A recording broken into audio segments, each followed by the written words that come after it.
Yo, what is good, everyone? Today I'm going to be talking about my experience with spending around 15 grand on four different courses to try and make money online. This is a popular discussion that a lot of people talk about, to me in particular, or just in general, with making money online. There is a lot of courses, there's a lot of information, coaching, whatever you want to call it out there. And having experienced or tried a few of these and actually getting to the point where I can make a return on that investment, I'm going to talk about my experience having gone through at least four courses, spending 15 grand on these courses. And basically just uncovering the truth of, whether they're a scam or not. And I know there's a lot of coaching or I guess courses out there that will not give you that return on investment. And there's some reasons as to why that is. And I'm going to get into obviously my experience with that. But for me, right, let's take it back to when I was fresh out of school, really thinking about making money online. That was a big thing for me.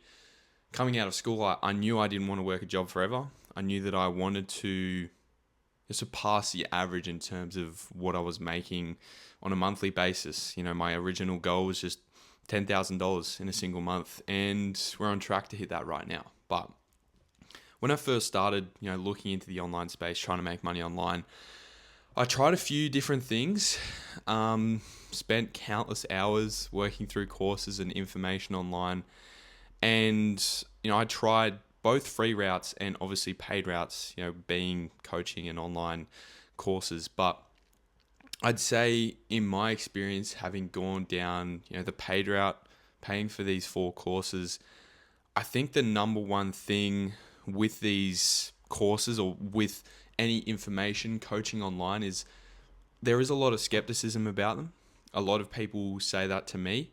And I have been scammed a few times.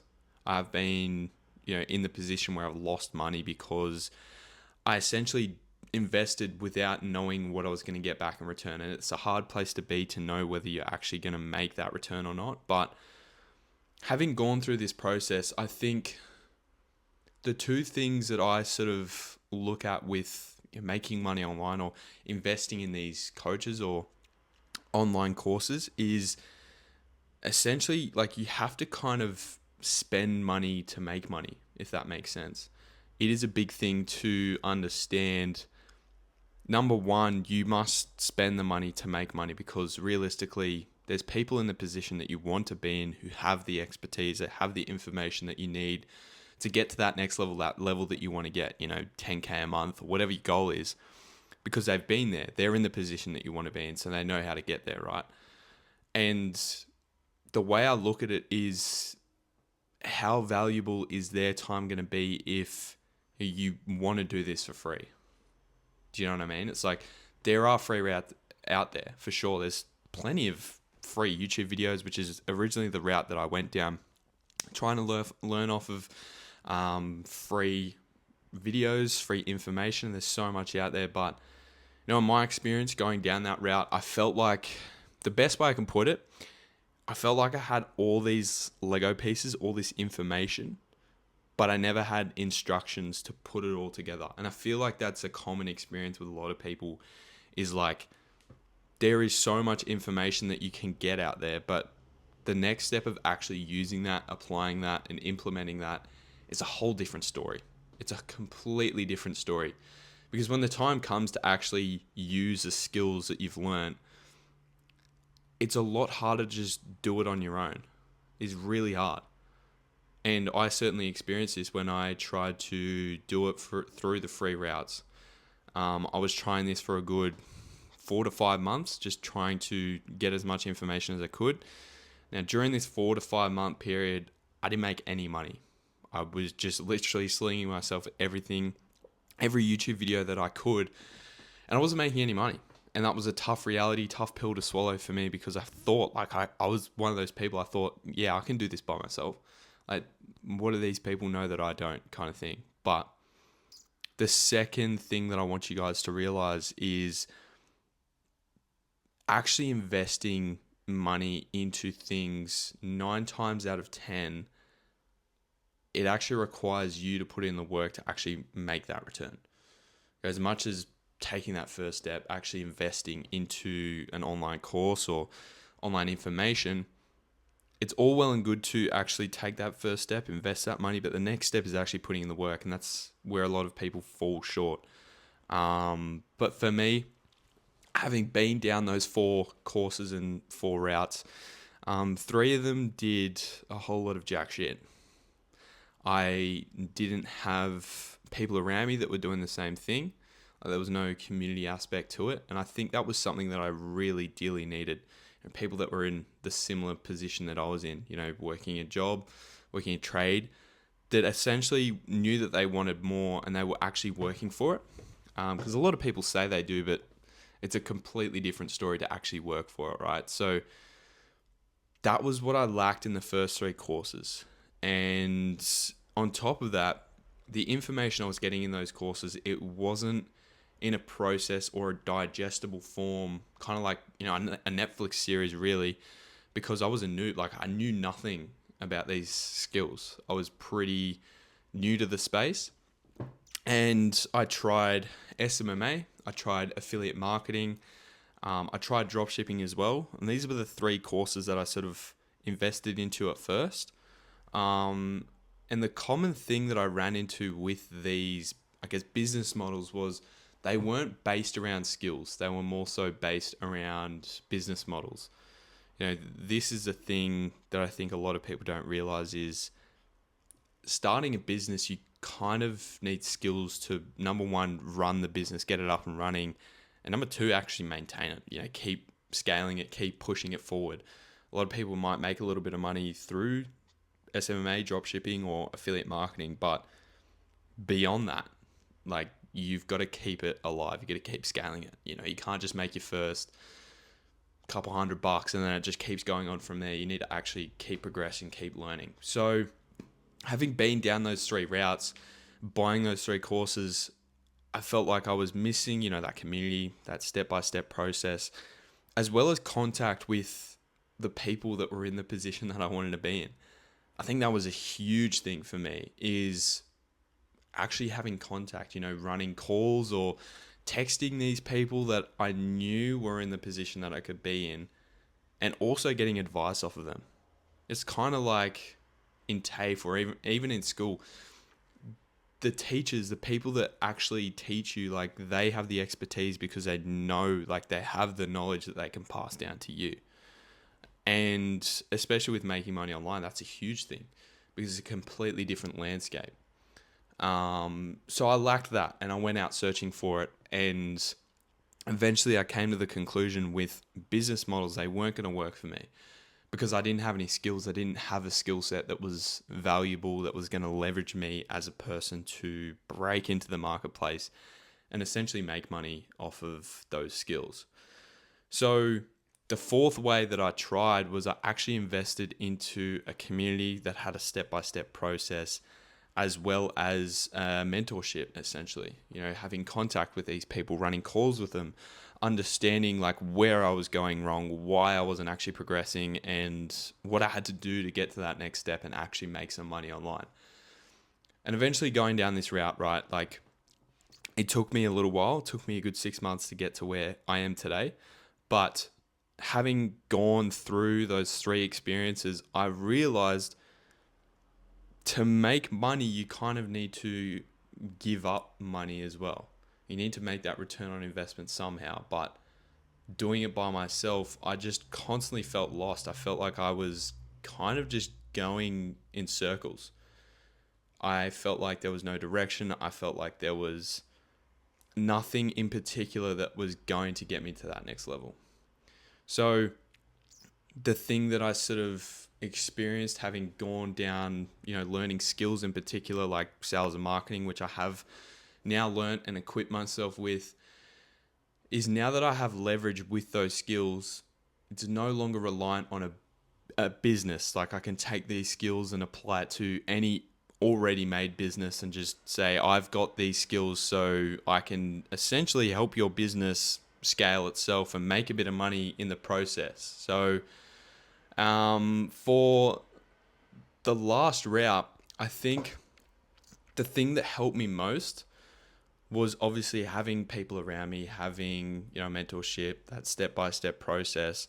Combining all three of those was literally progressing me so much quicker than I was the other three routes.